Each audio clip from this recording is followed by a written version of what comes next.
We move on now to a forecast for this year, as 2023 has been dubbed a year for growth and recovery in the South African SME sector. Now, this forecast comes as small businesses have been recovering from the effects of COVID-19, along with subdued economic activity and growth in a precarious economic climate. The sector has also been branded as filled with opportunities to propel local economic growth and help alleviate unemployment in the country. For more on what lies ahead for the SME space in South Africa, we speak to the Chief Risk Officer for SME funding provider at Lulalend, Garth Rossiter. Garth, thank you so much for your time. In the previous conversation, we spoke of the effects of load shedding. So where are the green shoots expected to come from in the SME sector in this current climate? That's what we're saying. Thanks, Dan. It's difficult to find those green shoots. As the previous things have said, it's a harsh environment for these SMEs. They've come out of that COVID period.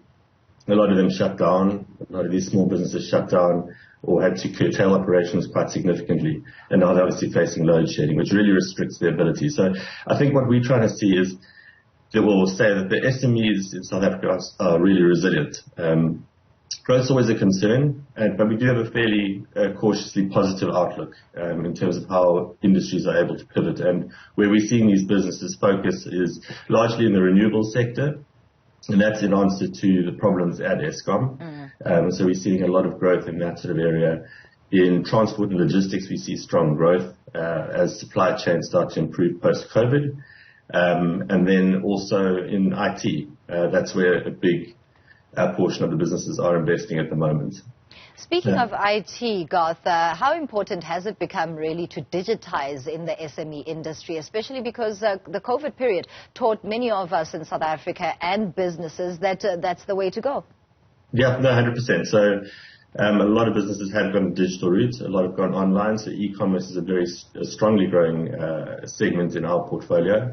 And a lot of the businesses we find sit in that sort of space. The issue they have, obviously, is load shedding. So on two fronts, digitization is important from a payments point of view. That's happening quite significantly as people move away from cash. But at the same time, from a marketing perspective, it becomes a lot cheaper to access your market through digital means as well. So that works, but obviously when you don't have power, a lot of these businesses struggle. And so that's what we've been saying for a couple of years now, is that government's focus really needs to be on, as everyone in South Africa, I think, has been saying, government's focus needs to be on fixing Eskom and getting power and just providing basic infrastructure for these businesses to operate.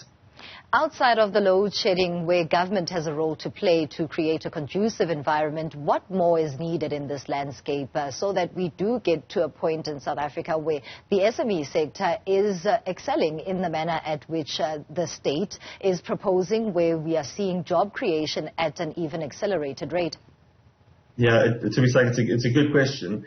What we've always said is that the government needs to play as little role as possible. What they do need to do is provide that infrastructure. So where we talk about ports, we talk about roads, we talk about electricity. If those are provided to small businesses are resilient enough to create the opportunities and build their businesses themselves. So it's the access to funding as well. I know government does look to provide opportunities to small businesses in terms of grant funding. But then obviously alternative lenders will step into that space, such as Lulalend, where we can provide fast funding to these businesses, because that's what they really need. It's the speed and pace. Consumers need the speed and pace. In this world of sort of instant gratification where people want things very quickly, companies like ours provide that funding, and that needs to be fast. You can't wait months and months for funding to come through. Is funding still a big challenge in South Africa, especially when we look at the likes and elements of angel funders or banks that are creating a system that is more easy to navigate for the SME sector? Yeah, I mean, funding is one of the biggest things that always comes up in small businesses as their reason for failure, to be honest. So funding is critical. And that's where alternative lenders have filled the space. Banks are great. They're great for large transactions, but they're not known for their speed. So that's where alternative lenders fill that sort of space. And then government, I suppose, comes in terms of grant funding. They do that through various means. And I think businesses need to look out for those opportunities as well, where they can be supported by government. But it's the speed of the funding that businesses need, and that's where these alternative lenders such as us are filling that space. Thank you so much for your insights, Garth Rossiter from Lulalend, talking to us about that optimistic 2023 outlook for the SME sector.